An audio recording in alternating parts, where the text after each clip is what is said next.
Live from the Palos Verdes High School Broadcast Center, this is Live from 205.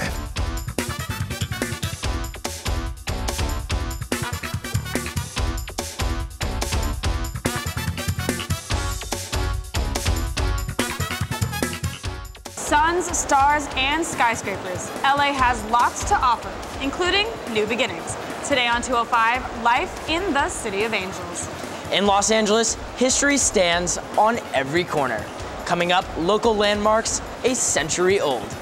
Good evening, STN, and all those watching in Los Angeles. Welcome to today's special episode of Live from 205. I'm Marie Bartz. It's Thursday, March 7th. Thanks for joining us. I'm Jackson Wade. You know, I'm so excited to be here. This is my third and final STN. I really want to make the best of it. It's my very first convention. I'm having so much fun so far. Great experience. You know what? It gets even better. I know, I'm excited. Moving states or moving countries. Packing up and leaving home can't happen without leaving some things behind. I went out with 205 photographer Matt Peters to learn more. With its great opportunities, Los Angeles attracts people from all over the world. I was born and raised in Germany. I grew up there, yeah. I just moved here 2.5 years ago. Last Thursday. You literally fresh off the block. Yep, from Chicago. We drove down here with my dog and my girlfriend. From the crowded streets to the mile-high buildings, living in Los Angeles can be a bit overwhelming. And I walked around downtown and I was very disappointed, you know, because I just wasn't used to this kind of city. It's all very spread out, and you really have to know where to go to find the nice places. But it's not all bad here in LA. The positive thing was I traded the weather. Chicago weather is pretty brutal. When we were leaving, there was a winter storm, a blizzard going on. So the weather here is awesome. There are many struggles with moving somewhere new, but it seems the biggest obstacle is giving up family. All my family's still in Chicago, so it's kind of rough. I don't know. Only being able to call them, not being able to go visit them. Of course I miss my family. I mean, I can't just go and visit them. Despite all the hardships, they've made Los Angeles their home away from home. My parents moved to the U.S. when I was 3 years old. Maybe it's in my blood or something to do the same, to go out on my own. I feel very at home here. Marie Bartz, live from 205. Whether you're a tourist or a resident, the most convenient way around this part of town rolls underground. Many people forfeit their cars for Metro cards. I had a car, so now I'm back on a Metro. So it's perfect. Because it is easy, smooth ride. But when riding rails, you never know who will cross your path. Wow. Oh, sorry. Wow. But it's convenient. Other than that, it's convenient. Like that's rude. But other than that, that's cool. Artists, musicians, and actors. One school trains LA's brightest rising stars. The Ramon C. Cortines School of Visual and Performing Arts teaches students valuable lessons in art, music, and theater. Being with a lot of people who are interested in the same thing you're interested in definitely helps you, keeps you motivated, and it just makes you want to strive for more. However, its great opportunities don't come without challenges. I did have to sacrifice my private lessons I received for French horn and trumpet because my dad just thought coming to an art school there would be advanced students like myself, and so there wouldn't be much of a need for it. So I quit my private lessons. But overall, I love the school, and it does offer a lot, and I'm very grateful. Up from the ashes, these historic buildings stand their ground against all odds. Big cities are known for their skyscrapers, crazy architecture, and historical buildings. This isn't just another big city. This is Los Angeles. It's this historic center of the city that people don't even realize. I think sometimes there's so much hidden treasure down here. There's so much history down here too. A lot of that history lies within the buildings that make up this city. There are these beautiful old buildings that just fell into complete disrepair, and now they're starting to get loved and used again. And one of those loved places is the Los Angeles Public Library. Central Library, it opened up in 1927. It's pretty distinct, unique architecture. I don't think you see another building like this in the city, like with the Egyptian pyramid. No other library has a story like this. In 1986, the building had a massive fire. Once that happened, there was actually a public outcry. How could this happen to our library? There was a major galvanization to get the library back open. Recovering from this accident was not easy. Across the street from us is the U.S. Bank building, which is the tallest building in all of the city. We actually had to sell our air rights in order to raise the funds to open up this building. Because of those sacrifices, this library stands today as a place of learning for all of Los Angeles. Madison Richards, live from 205. Don't go away, STN. Here's what's still to come on 205. From behind the bars to behind the stove, this restaurant gives second chances to some unlikely employees. Stop and smell the roses, and the daisies, and the petunias, and the tulips, and more. After the break, budding business right here in the city. I was just walking in an alley that I felt was safe, and then 3 men approached me. They were all wearing hoodies. The 2 of them just began shoving me, and I didn't know what they wanted. All of a sudden, I was laying on the ground, and my head was killing me. That's how I got this black eye.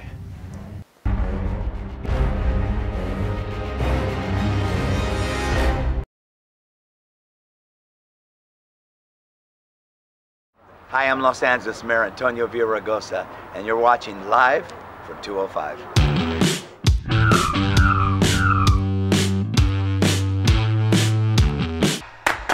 If you take one of these to your girlfriend, she'll be real happy.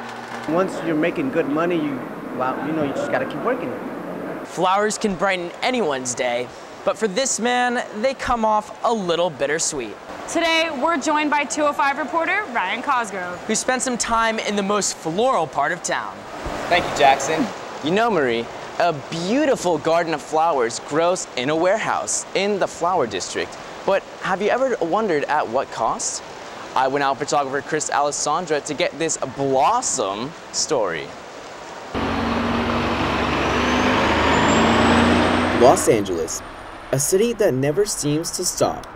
But in this bustling metropolis blooms a very special place, the flower market. This huge warehouse contains all kinds of flowers and all kinds of people, including Jerry Sanchez. I deliver flower, I pick it up in Oxnard, and I come back to LA and I deliver to all the growers. It's pretty nice. But this job comes with a price. It's hard work, you know. You go to Oxnard in the daytime, you come back, you have to come back in the nighttime, night shift, work all night, go home, sleep 2 hours, go back to Oxnard, pick up more flour, come back, sleep at night, come back at 3:30 in the morning, and basically it starts all over again. Jerry works hard because he knows his sacrifice is worth it. First 2-3 years, I was like, wow, should I keep doing this or should I, quit? But you know what, you get used to it. My uncle, my cousins, they've been working here for 35 years. So, they get used to it, you just work, and it's good money. Jerry gives up more than half of his day to provide a better life not only for himself, but also his family. Ryan Cosgrove, live from 205. You know what, Ryan? It was so cool how you could just find someone with that kind of a story. How big is the warehouse? It looks huge. It's actually about the size of a Costco, except 2 stories, so it's pretty big. Yeah, I know my mom goes down there all the time to buy flowers for her house. She loves it. It's like one of her favorite places. It's beautiful there. Yeah. Definitely. Great smells. Well, thanks, Ryan. From convicts to cooks, they learn how to start over. 205 reporter Emma Stapleton and photographer Ellie O'Hearn went out to find more about Homeboy Industries. One of the best food restaurants in Los Angeles. Homegirl Cafe, a branch off of Homeboy Industries, serves up something a little special. I was an addict for 28 years and I wasn't able to pick up my pieces of my life, so I came to Homegirl and they gave me the opportunity to get the experience that I need to move my life forward. A program set up for ex-convicts, Homegirl gives women the opportunity to look at life a different way. I had to give up my family because I'm here on my own. I just learned to be independent and not depend on my family, so I had to give up a lot. The motto here is grow, prep, and serve. So you grow, and then you learn to prepare for your life, and then you to serve the community. And right next door to Homegirl Cafe are the people that started it all. Homeboy Industries. The founder, Father G, influences people citywide to give up their previous life for a second chance. I had to give up my gang life and being affiliated with my homeboys. It encouraged me more. My homeboys were always telling me, you know what, if you ever walk away from this gang or this lifestyle, we're gonna harm you. If we can't get you, we're gonna harm your family. And the people who come here for help seem to work through their problems in the end. When nobody else gave me a second chance, they actually gave me a second chance. They actually let me prove myself to them and say that I was actually worthy to actually be alive, because when I was in my gang life, I didn't care if I actually lived or died. I didn't care what happened to me. I didn't care about my parents. I didn't care about responsibilities. But being here at Homeboy Industries, it actually showed me responsibility. Emma Stapleton, live from 205. For 40 days before Easter, many people go without, so they can get something more spiritual within.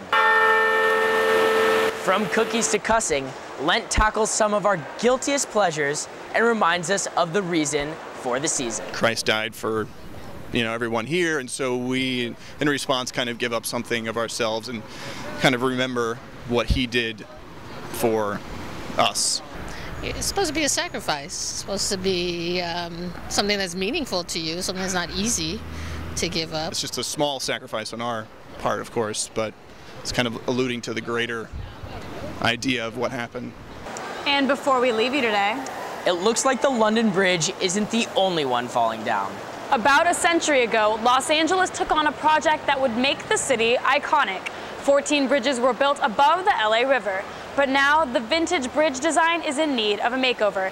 Taking a piece of LA's own history, local architects plan to modernize the structures with pedestrian paths, bike lanes, and a new look unlike any other. Live from 205 is a production of the Palos Verdes High School Broadcast Department. If you have a story idea, request, or comment for Live from 205, please visit our website at livefrom205.com. Thank you for joining us on today's episode of Live from 205. We hope you've enjoyed it. I'm Marie Bartz.